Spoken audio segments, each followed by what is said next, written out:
koliko se zapravo promenio profil igrača u reketu koji je sad u Euroligi.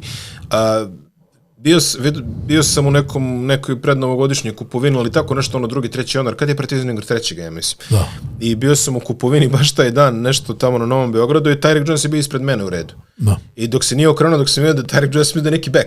Mislim, vidim da je Amerikanac. Da. Vidim, razumiješ, i obislim, da, ovo je neki, ajde, Washington, okrenješ vidim Tyreek Jones. Ja jedva malo niži od njega, znaš.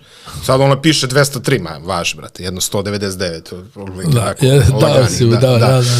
Ali kad ga vidiš na parketu, ne bi nikad rekao, ovako kažem ti, znaš, sećaš se u naše vreme, vidiš centra, to je ona. Da, planina, da. Ovaj dečko niti ali skočan, energičan, daje Da, ozbiljan odraz. Ozbiljan odraz. Nekad ima problema da uhvati loptu u ozbiljan to odraz. Pokazuje malo nekog repertoara dole završnice. On dobro funkcioniše u suštini ono što Carlik Jones osmislio, on ume dobro da realizuje. Da. Da kažemo tako.